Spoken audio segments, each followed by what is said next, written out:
Italy में G7 summit में PM Modi का इस्तकबाल हुआ है। दुनिया के बड़े लीडरान से वजीर आजम नरेंद्र मोदी मिले हैं। यहां उन्होंने यूक्रेन, ब्रिटेन और फ्रांस के सदर से भी बातचीत की है।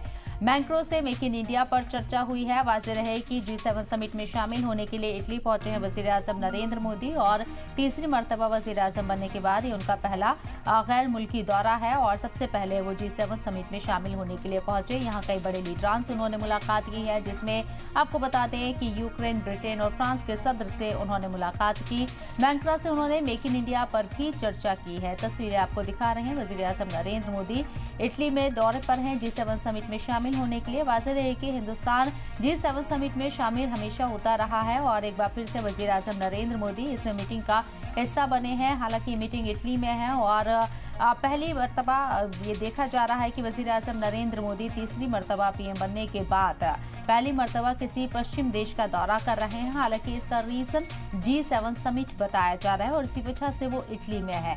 ये रूस के जिस तरीके से रूस के अगेंस्ट ये इटली माना जाता है और वहां वजीर आजम नरेंद्र मोदी G7 समिट में हिस्सा लेने के लिए पहुंचे, जहां कई बड़े लीडरान से उन्होंने मुलाकात भी की है, जिसमें यूक्रेन के सदर ज़ेलेंस्की आपको दिखेंगे, ब्रिटेन के सदर ऋषि सुनक भी आपको नजर आएंगे।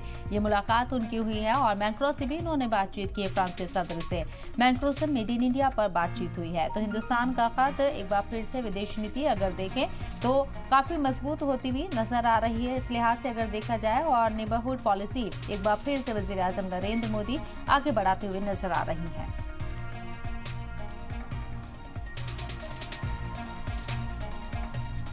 अमेरिकी सदर जो बाइडेन ने कहा है कि उन्हें आने वाले वक्त में खासा जंगबंदी मुआहदे पर मुहर लगने की उम्मीद नहीं है। इटली में मुनक्किद G7 समिट में इजराइल हमास जंग पर चर्चा हुई। बाइडेन ने हमास को खासा जंगबंदी और बंधकों की रिहाई के मुआहदे में सबसे बड़ी रुकावट बताया है। पिछले 24 घंटों में रफा के मगरबी इलाकों में भारी गोलीबारी हुई है। हालांकि अमेरिका का कहना है कि रफा में IDF का ऑपरेशन मुत्तहिद है, G7 समिट से अलग है। और फ्रांस के सदर इमैनुअल मैक्रों ने कहा है कि फ्रांस, अमेरिका और इजराइल के बीच आर्मी सपोर्ट को लेकर काफी तजाद है। हिजबुल्लाह और इजराइल के बीच कशीदगी को कम करने के लिए एक रोड मैप पर काम कर रहे हैं। उन्होंने ये भी कहा कि अमेरिका और फ्रांस लेबनानी अफसरान के साथ भी ऐसा ही करेंगे।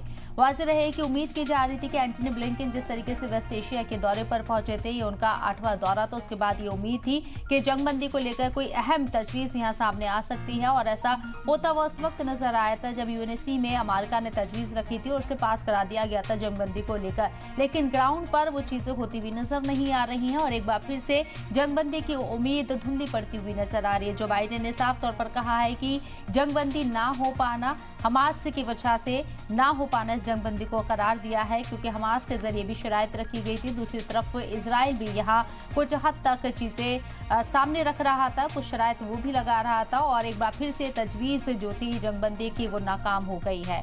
खुद जो बाइडेन ने G समिट में इस बात का जिक्र किया है। इस मौजू पर चर्चा भी हुई इजराइल और हमास जंगबंदी को लेकर। हालांकि दूसरी तरफ हम देखें तो इस जंग का दायरा वसी इसलिए होता हुआ नजर आ रहा है कि हिजबुल्लाह काफी एक्टिव हो गया है और हिजबुल्लाह के जरिए अभी हाल ही में 2 से 3 दिन के अंदर 50 रॉकेट से अटैक भी किए गए हैं।